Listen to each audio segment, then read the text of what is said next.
Hello dear student, welcome back for the next lecture. जहाँ तक कि अभी तक हमने जो 6-7 लेक्चर हमने किए हैं उसमें से हमने मियोसिस और माइटोसिस को कम्प्लीटली कवर करने की कोशिश किया है और वो पूरा लगभग चैप्टर कंप्लीट हो चुका है विथ सम सब टॉपिक्स। जो छोटे छोटे टॉपिक्स हैं वो बचे हैं जो आज के लेक्चर में हम लोग कंटिन्यू करेंगे।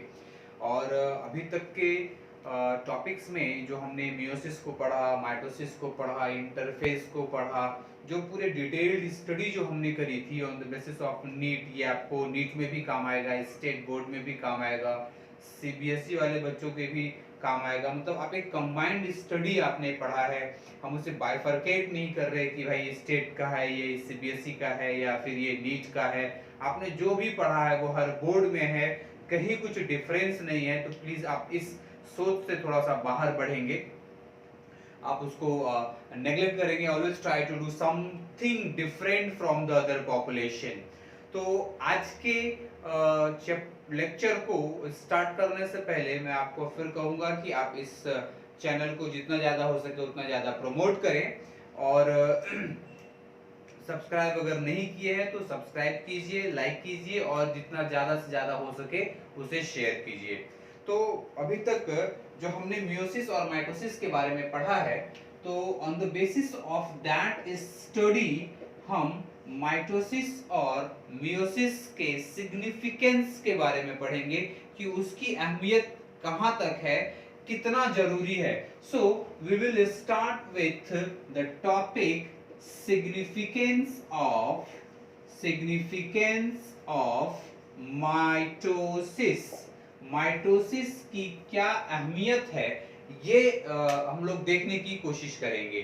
तो जैसा कि हम लोग सब जानते हैं कि जो माइटोसिस है उसमें एक इक्वेशनल डिवीजन होता है। क्रोमोसोम का कोई भी नंबर जो उनकी प्लॉइडी होती है वो डिक्रीज नहीं करती है, उसमें कोई चेंज नहीं होता है। और हम कहते हैं कि भाई ये क्या है, it is a kind of equational division. It is a kind of equational division and that equational division means that ये क्या कहता क्या है कि genome the genomic nature the genomic nature of daughter cell is same to the parent cell is same to the parent cell। मतलब जो genome, जो भी number of chromosome daughter cell का होगा, सेम वही नंबर पेरेंट सेल में भी था। मतलब it maintains a constancy between the parent and the daughter cell. It maintains what we can say in other word, we can see it as it maintains the genomic constancy between the parent cell and daughter cell, between parent cell and daughter cell, and that daughter cell is what the result of the mitosis। वो mitosis का result है। Finally हम जानते हैं कि जब एक cell, कोई भी एक सेल जब डिवाइड होना शुरू करेगा माइटोटिकली तो वो दो सेल प्रोवाइड करेगा। मतलब अगर इस सेल का जीनोम जो है, if the genome of the cell is diploid, then the resultant जो डॉटर सेल है उनके भी जीनोम क्या होंगे, डिप्लॉइड होंगे। अगर ये हैप्लॉइड है, if it is haploid, then the next will be also the haploid. मतलब जो भी पेरेंट सेल होगा इसे हम क्या कह सकते हैं, in short we can say it as parent cell. ये क्या है भाई, तो ये है पेरेंट सेल और ये दोनों है daughter cell. These two are what? Daughter cell, ये दोनों डॉटर सेल है, तो दोनों के जीनोम जो हैं वो सेम होंगे। अब जैसा कि हम देख रहे हैं, हमने एक बात करी डिप्लॉइड सेल की जो कि सोमैटिक सेल्स होंगे, एक हमने बात किया हैप्लॉइड सेल की। And haploid cells are generally the germ cell which is responsible for the germination of next layer or next generation, or which is responsible for the zygote formation, जो किसी एक organism के next generation के लिए responsible होगा, उसे हम germ cell कहते हैं। तो जो दूसरा नेक्स्ट इंपॉर्टेंट सिग्निफिकेंस होता है कि हम यहीं से कह सकते हैं कि it occurs both it occurs in both the cells like germ cell and somatic cell, ये दोनों के केस में होगा। और कुछ ये एक जो सोमैटिक सेल्स होते हैं वो उससे अपने नंबर को इंक्रीज करते हैं। जर्म सेल्स जो ये सपोर्ट कैसे कर रहे हैं भाई, ये दोनों के केस में होता तो कैसे सपोर्ट कर रहे हैं, both the cells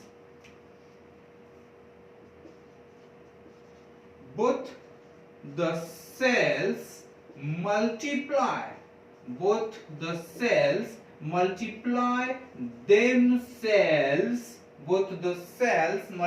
themselves by mitotic division, और इसी को हम माइटोसिस भी कह सकते हैं। माइटोसिस प्रोसेस के थ्रू ये अपने आप को मल्टीप्लाई करते हैं। और जो और आगे की बात हम इसी से पढ़ेंगे, हम सोमैटिक सेल, ये जो पॉइंट हमने देखा है इसी को हम चेन से आगे खींच के चलेंगे कि सोमैटिक सेल हो गया कि भाई वो मल्टीप्लाई कर रहा है। और सोमैटिक सेल का काम क्या है कि ऑर्गेनिज्म के जो उसकी ऑर्गेनाइजेशन है, जो बॉडी की ऑर्गेनाइजेशन है, उसको मेंटेन करे। कैसे मेंटेन करेगा, सपोज दैट कोई सेल डेथ हो गया या कोई सेल की इंजरी हुई है, चाहे वो एक्सटर्नल इंजरी हो या इंटरनल इंजरी हो, कैसे भी है, सेल डैमेज हुआ है, तो ये माइटोटिकली ये सेल जो है, जो सोमैटिक सेल है, वो डिवाइड करेगा, सेल नए सेल को फॉर्म करेगा, और फॉर्म करने के बाद जो डैमेज्ड सेल हैं, जो इंज्योर्ड सेल हैं, उसकी जगह लेगा। मतलब somatic cell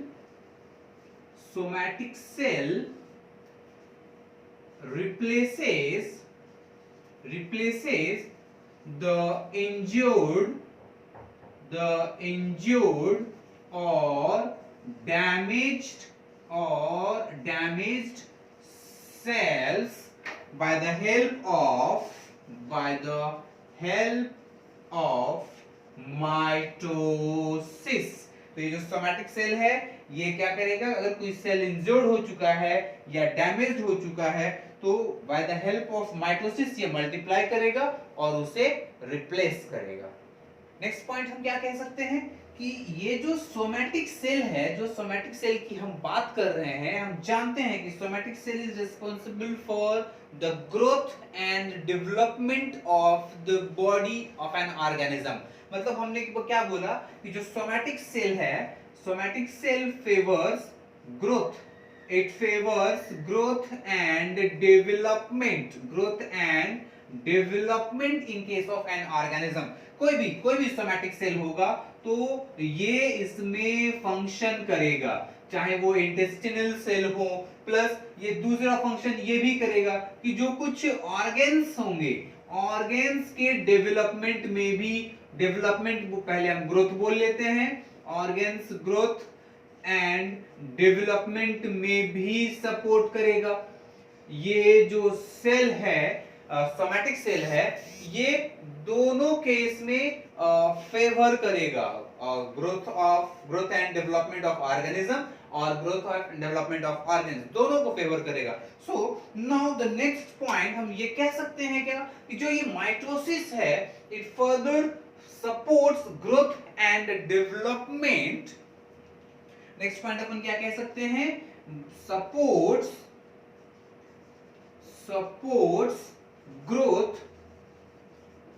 growth and development growth and development, किसके केस में? Development in the case of organism. जब हम ऑर्गेनिज्म की बात कर लेते हैं तो उसमें सारे भी जो ऑर्गेन्स होंगे, जो सेल्स होंगे, जो टिश्यूज होंगे, जो ऑर्गन सिस्टम होगा, हर किसी का हम बात उसमें कर लेते हैं, क्योंकि ऑर्गेनिज्म में सारी चीजें प्रेजेंट है। सेल का भी रोल है, सेल की भी कॉम्प्लेक्सिटी है, टिश्यू कॉम्प्लेक्सिटी है, ऑर्गन लेवल कॉम्प्लेक्सिटी है, ऑर्गन सिस्टम लेवल पे भी कॉम्प्लेक्सिटी है। तो इस पॉइंट से हम इसको भी कवर कर सकते हैं। नेक्स्ट क्या कह सकते हैं? अभी तक हमने क्या देखा भाई कि जो यह माइटोसिस जो है वो एक तरह से ग्रोथ एंड डेवलपमेंट में फंक्शन कर रहा है। अगला एक बहुत ही इंपॉर्टेंट पॉइंट है इसमें कि ये जो है that particular mitosis favours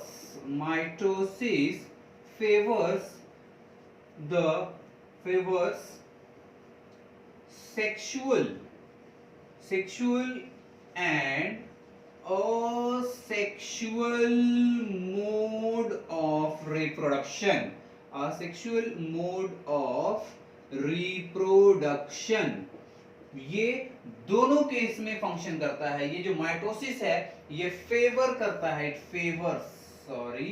favours sexual and asexual mode of reproduction, दोनों भी मोड को ये फेवर करेगा। और एक काफी यूनिक चीज है इनके पास कि इट मेंटेन्स, ध्यान से देखिएगा, इट मेंटेन्स द न्यूक्लियोसाइटोप्लाज्मिक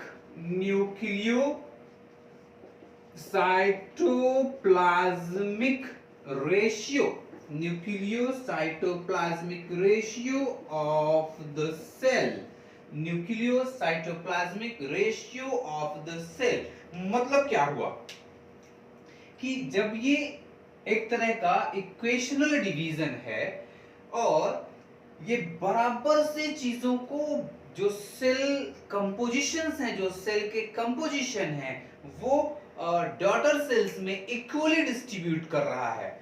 ये इक्वेशनल डिवीजन का मतलब हुआ जीनोम बराबर रख रहा है, सारे ऑर्गेनल्स को बराबर दोनों भी डॉटर सेल्स में डिस्ट्रीब्यूट कर रहा है। जो पेरेंट्स के पास हैं वो दोनों भी डॉटर सेल्स के पास हैं, इतना प्रॉपर मैनेजमेंट कर रहा है।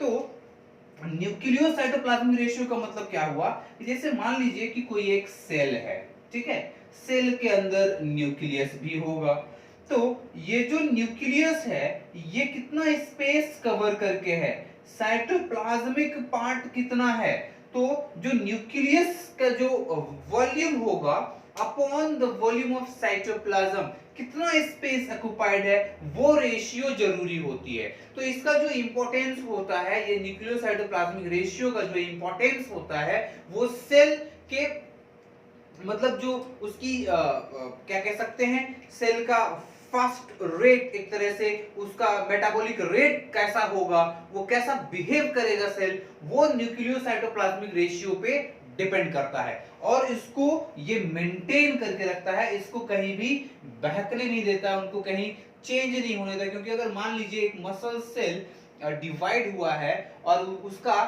किसी का मान लीजिए ये जो पेरेंट सेल है, ये जो पेरेंट सेल है इसका जो न्यूक्लियोसाइटोप्लाज्मिक रेशियो है मान लीजिए 1.2 है, दूसरा जो इसका न्यूक्लियोसाइटोप्लाज्मिक रेशियो है इसका 1.8 हो गया है। This is what the daughter cell, ये डॉटर सेल है, इनका ये 1.8 हो गया, ये 1.3 मान लेते हैं। तो यहाँ पे क्या हुआ है कि जो पेरेंट का जो न्यूक्लियोसाइटोप्लाज्मिक रेशियो थी वो डॉटर सेल से डिफरेंट हो गया। तो जब ये डिफरेंट हो जाएगा तो these daughter cell can not behave like the parent cell, these two are not very similar to the parent cell। इनकी जो मॉर्फोलॉजी होगी, जो इनका एक्सप्रेशन होगा is not similar to the parent cell। जो इनका मेटाबॉलिक रेट होगा, जो इनका मेटाबॉलिज्म होगा is also different in comparison to the parent cell। So this particular nucleocytoplasmic ratio plays a very important role in maintaining everything of the cell. Cell के बहुत सारे part को बहुत प्रॉपर तरीके से ये न्यूक्लियोसाइटोप्लाज्मिक रेशियो मेंटेन करता है। और ये फैक्टर है, it is one of the factor. जब मैं आपको सेल चैप्टर को बहुत डिटेल में नेट लेवल पे पढ़ाऊंगा तो वहां पे मैं आपको इसका एक जो इंपॉर्टेंट रोल है कि कैसे ये मेटाबॉलिक रेट को अफेक्ट करता है, क्या अगर रेशियो बढ़ता है तो क्या होता है, घटता है तो क्या होता है, ये सारी चीजें मैं आपको बताऊंगा। और एक बहुत प्यारी चीज मैं आपको बताना चाहूंगा माइटोसिस के बारे में कि माइटोसिस इतना सुंदर प्रोसेस है।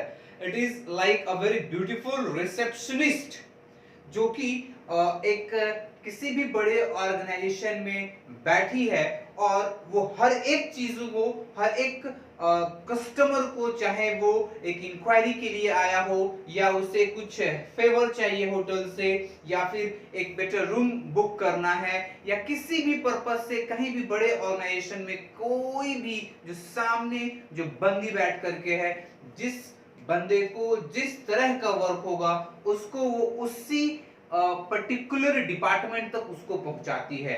ये एक सिमिलर जॉब माइटोसिस भी करती है। जिस सेल को जैसे रिक्वायरमेंट होती है वो उसको उस तरह से उसको ट्रीट करती है।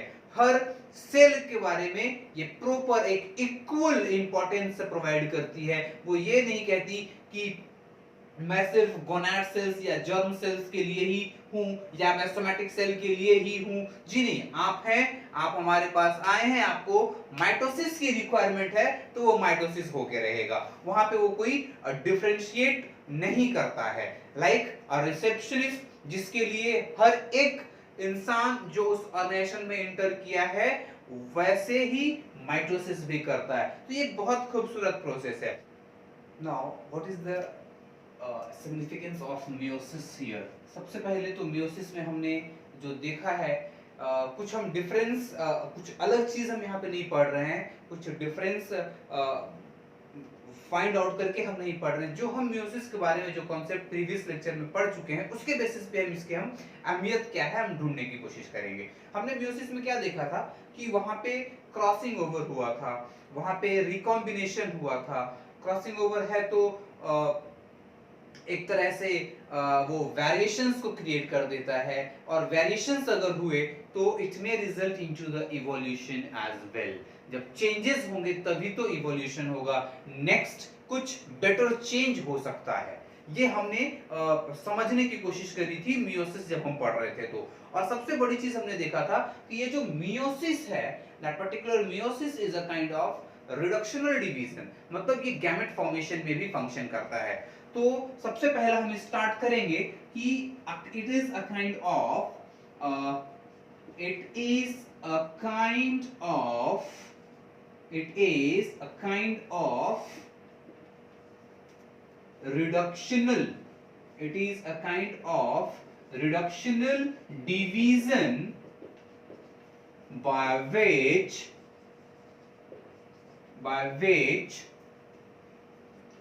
the genome of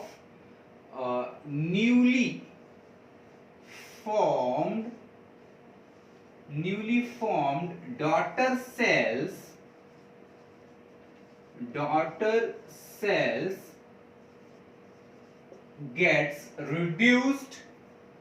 gets reduced to half. वो हाफ हो जाता है। मतलब क्या हुआ कि जब ये सेल कोई डिप्लॉयड है, मान लीजिए ये डिप्लॉयड है, तो ये आगे जाकर के 4 सेल बनाएगा और ये चारों सेल्स जो होंगे दे आर हैप्लॉयड। मतलब it is generally very important process in case of gamete formation. Can we say it, हमने क्या लिखा है, it is a kind of reductional division by which the genome of newly formed daughter cell gets reduced to half in comparison to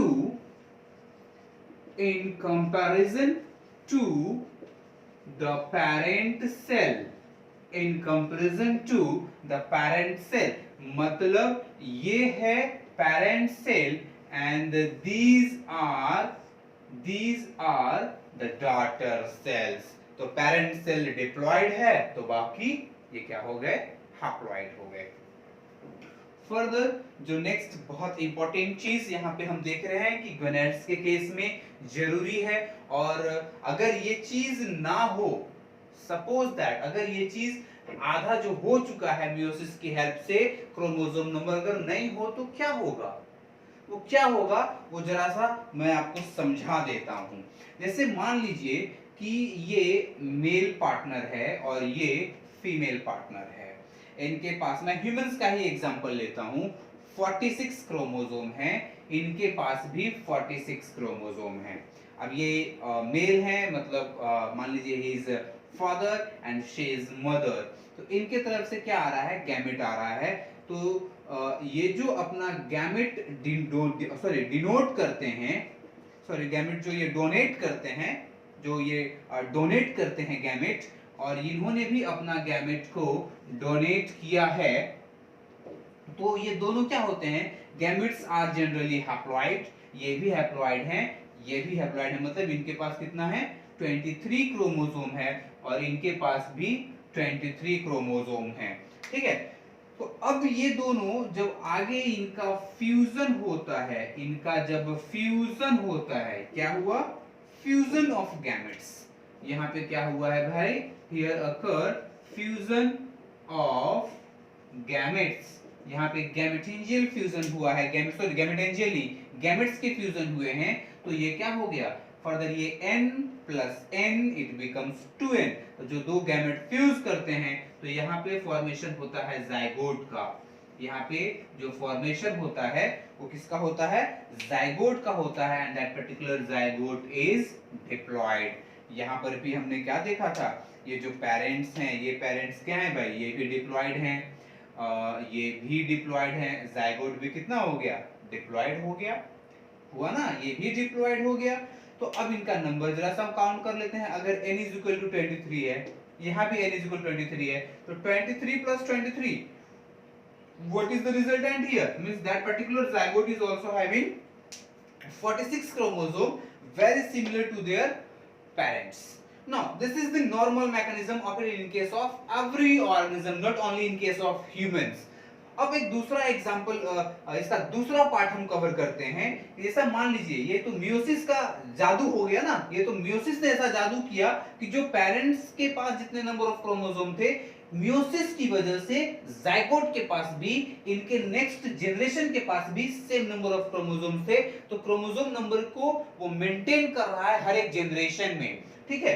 अब अगर मान लीजिए कि हम अभी इसका एक दूसरा पार्ट भी देखते हैं, दूसरा पार्ट हम देखते हैं, इसका मतलब क्या हुआ कि हम अब ये करेंगे कि मियोसिस नहीं हो रहा है, ये तो मियोसिस हो रहा है तब ये बहुत अच्छी चीज हो गई, अब मियोसिस नहीं हो रहा है, मतलब विदाउट मियोसिस, यहाँ पे जो प्रोसेस हम अभी देखने की कोशिश करेंगे ये क्या है, विदाउट मियोसिस, मियोसिस नहीं हुआ तो क्या होगा भाई, यहाँ से मेल के तरफ से मान लीजिए इनके पास 46 क्रोमोसोम, फीमेल के पास भी 46 क्रोमोसोम, ये भी डिप्लॉयड है, ये भी डिप्लॉयड है, तो 2n is equal to 46, again ये 2n is equal to 46, ये दोनों फ्यूज किया, मान लीजिए आपने इन्होंने गैमेट्स दिए, गैमेट्स यहाँ पे फ्यूज हुआ है, यहाँ पे गैमेट्स का फ्यूजन हुआ है,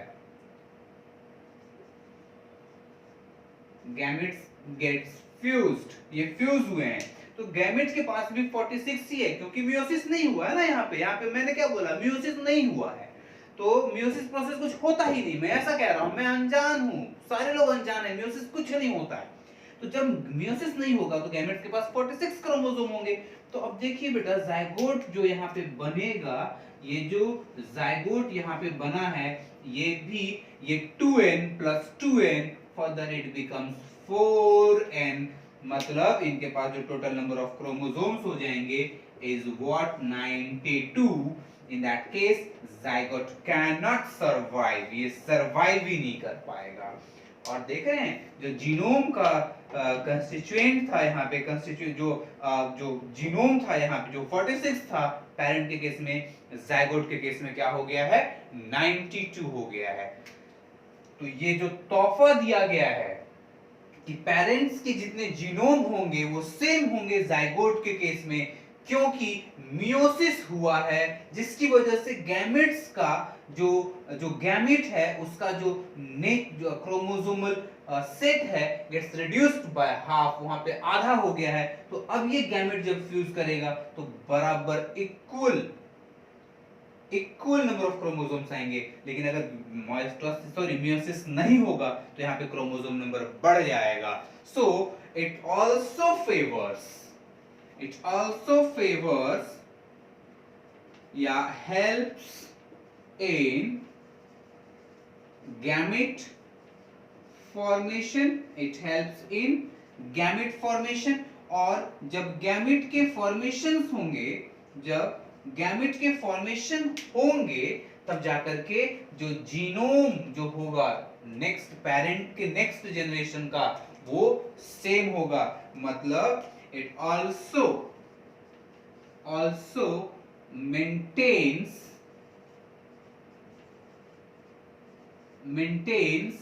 the same number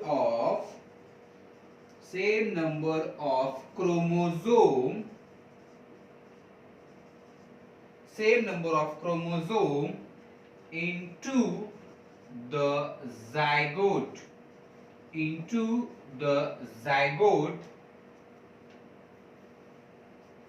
to their parents. Also maintains the same number of chromosome into the zygote to their zygote in comparison कर दें,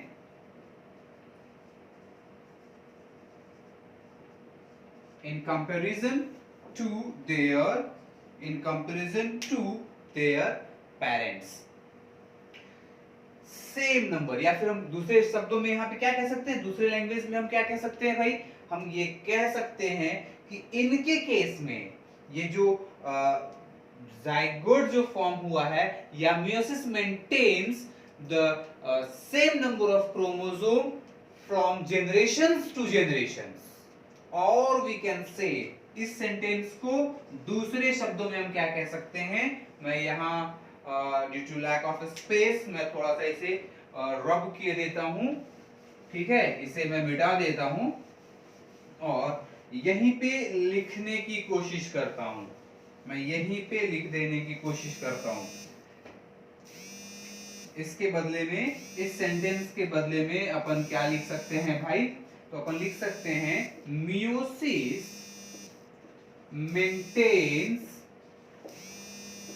maintains the same number of chromosome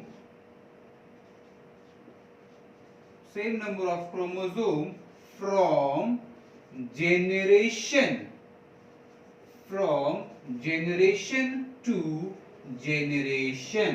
हर एक जनरेशन में वो same number of chromosome maintain करके रखता है। आप ये सेंटेंस यूज करें या आप ये सेंटेंस यूज करें या कोई थर्ड सेंटेंस यूज करें, कोई फर्क नहीं गिरता। बस दिक्कत ये है कि आप वो टर्म्स को जो कॉन्स्टेंसी है उसे हम अप्लाई करके रखेंगे। नेक्स्ट पॉइंट क्या कह सकते हैं, हम जानते हैं कि यहाँ पे क्रॉसिंग ओवर होता है, तो इन case of meiosis crossing over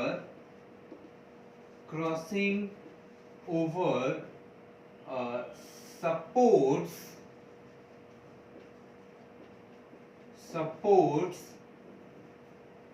the variations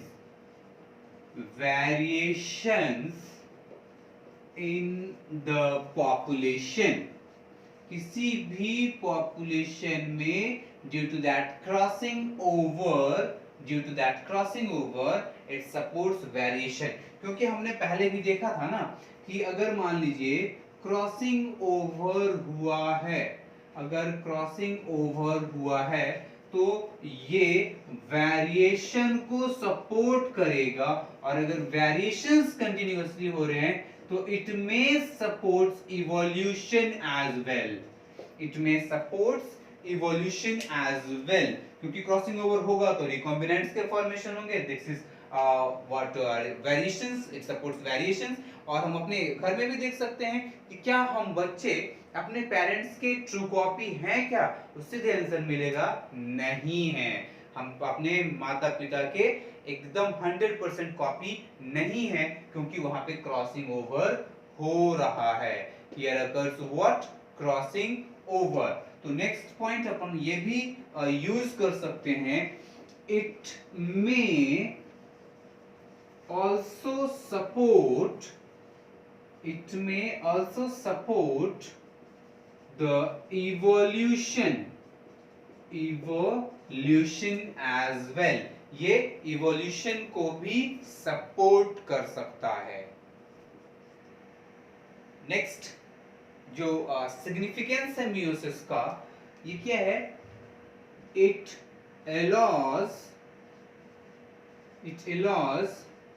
independent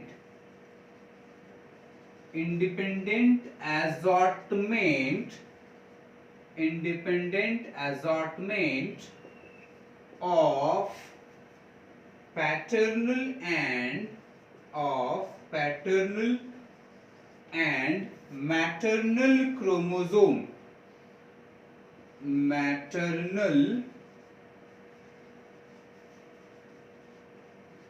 chromosomes.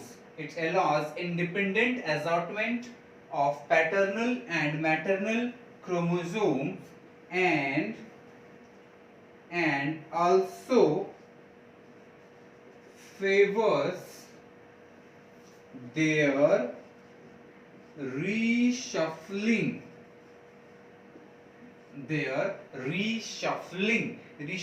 को भी ये फेवर करेगा। तभी तो कौन सा क्रोमोसोम फादर का आना है बच्चे में या मदर का क्रोमोसोम आना है बच्चे में, ये अभी तक कोई उसको रोक नहीं सकता, कोई उसको कंट्रोल नहीं कर सकता।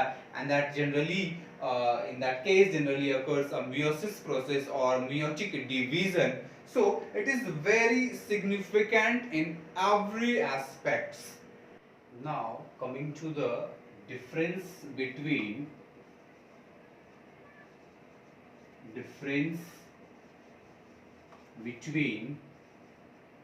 mitosis and meiosis,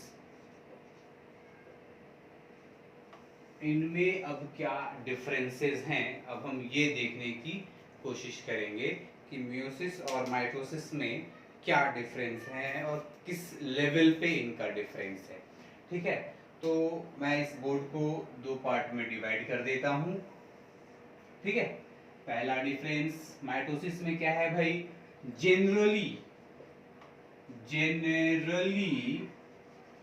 generally occurs in somatic cell and in that case generally occurs in case of germ cell। ठीक है, ये इस तरफ मैं माइटोसिस को लिख रहा हूं और इधर हमारा मियोसिस है। ओके, नाउ नेक्स्ट डिफरेंस क्या जानते हैं हम कि जो माइटोसिस है वो इक्वेशनल डिवीजन होता है। So it is what, equational division, mitosis is equational division. और ये क्या कहलाएगा भाई, ये कहलाएगा रिडक्शनल डिवीजन। ये क्या कहलाएगा, रिडक्शनल डिवीजन। जो मियोसिस होता है वो क्या कहलाता है, वो कहलाता है रिडक्शनल डिवीजन। उसके बाद क्या कह सकते हैं कि जो हैप्लॉइड सेल्स होंगे, haploid and diploid cells both can go for mitosis चाहे वो हैप्लॉइड सेल्स हों या डिप्लॉइड सेल्स हों, दोनों भी माइटोटिक डिवीजन को जा सकते हैं। But in case of meiosis the cells undergoing meiosis is diploid और अगला जो डिफरेंस है, माइटोसिस जो होता है it is a kind of simple process है। ये बहुत ज्यादा कॉम्प्लेक्स नहीं है, बट मियोसिस जो है it is a kind of complex process. Next जो है इंटरफेस। ये जो इंटरफेस है, interface occurs prior to every mitotic division।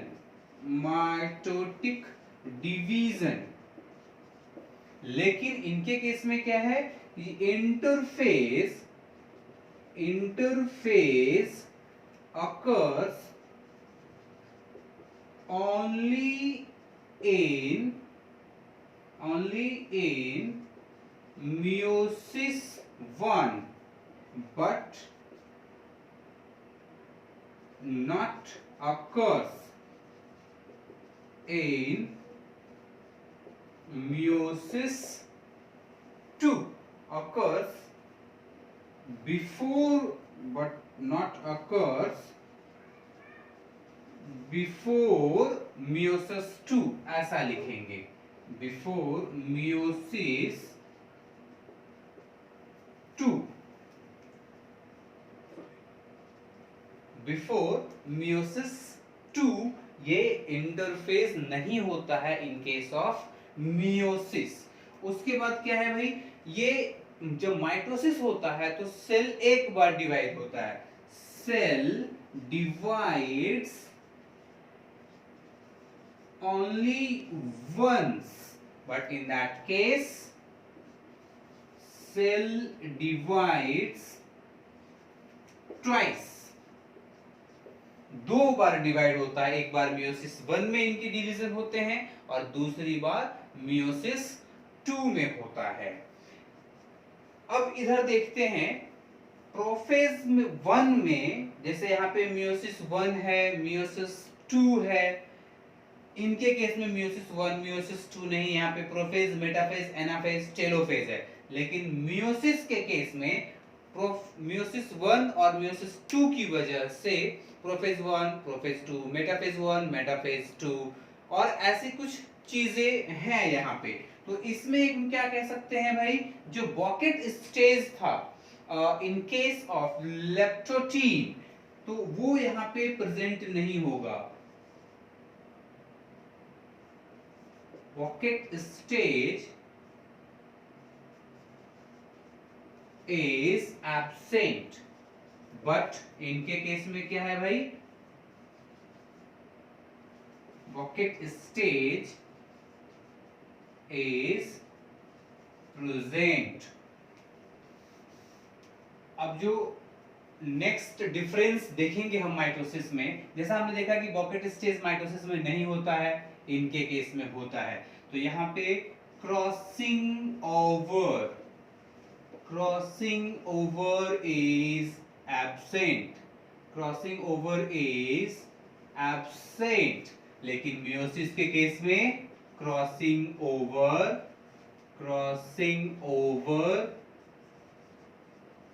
Takes place, crossing over यहाँ पे होगा। उसके बाद क्या देखे भाई हमने, क्रॉसिंग ओवर हुआ है मतलब जो सिनेप्टोनेमल कॉम्प्लेक्स भी नहीं होगा,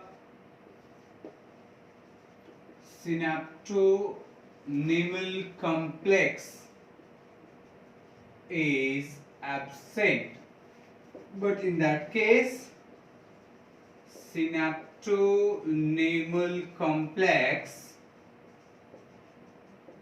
is present। इनके केस में सिनेप्टोनेमल कॉम्प्लेक्स प्रेजेंट होगा।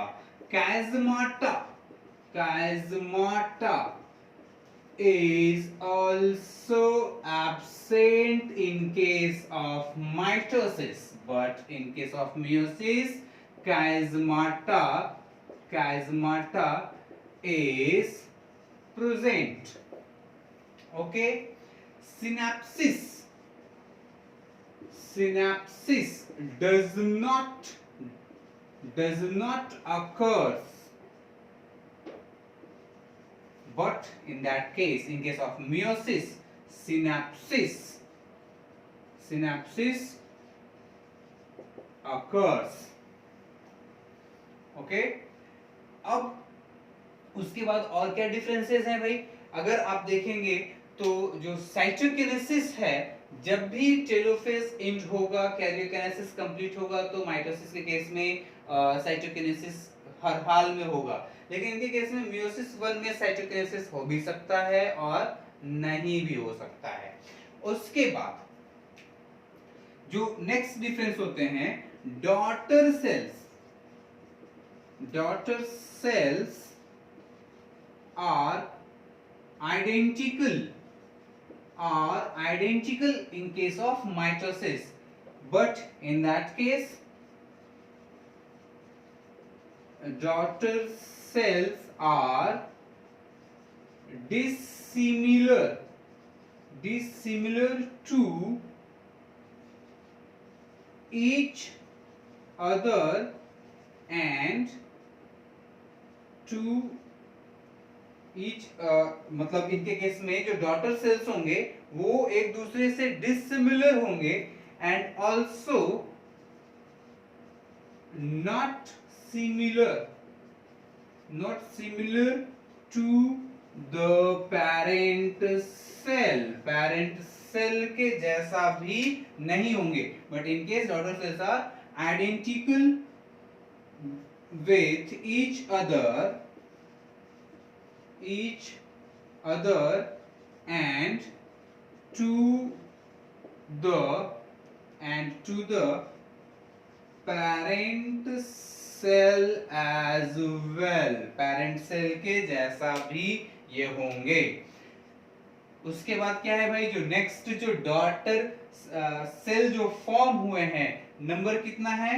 Number of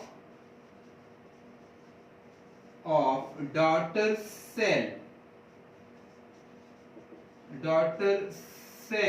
is 2 in case of mitosis, but number of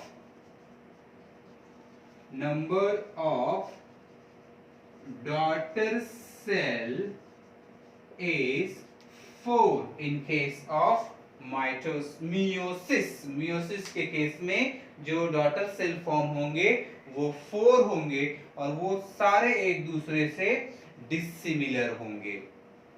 और क्या डिफरेंस अपन बना सकते हैं भाई? तो यहाँ पे सिर्फ क्रोमोसोम का सेपरेशन होता है, यहाँ पे एक मियोसिस 1 में होमोलोगस क्रोमोसोम्स के सेपरेशंस होते हैं। उसके बाद फिर नेक्स्ट मियोसिस 2 में सिस्टर क्रोमैटिड्स के सेपरेशन होते हैं, ये भी डिफरेंसेस हो सकते हैं। नेक्स्ट डिफरेंस हम इसके बारे में ये भी लिख सकते हैं कि भाई ये जो मियोसिस है, मियोसिस में इंटरकैनेसिस फेज होता है और माइटोसिस में इंटरकैनेसिस नहीं होता है। Interkinesis is not present, but in case of meiosis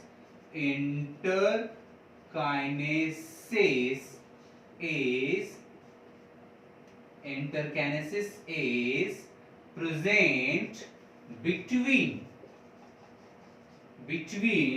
meiosis 1 and meiosis 2। तो करीब बहुत सारे डिफरेंसेस हमने देख लिया, और डिफरेंसेस के और भी हम 10-20 डिफरेंसेस लिख सकते हैं। जब हम मियोसिस और माइटोसिस को अच्छे तरीके से समझ चुके हैं तो हम कई डिफरेंसेस लिख सकते हैं। उसकी कोई नंबरिंग नहीं होनी चाहिए, बस हमारे पास कॉन्सेप्ट होना चाहिए। तो now the chapter cell cycle and cell division is totally completed, nothing left now.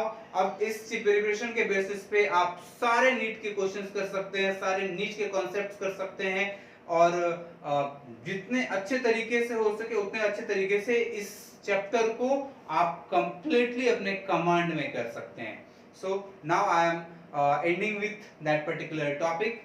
So thank you very much. अच्छे से रहिए, बेटर वे में पढ़िए और अपने आप को कोरोना से सेफ रखिए.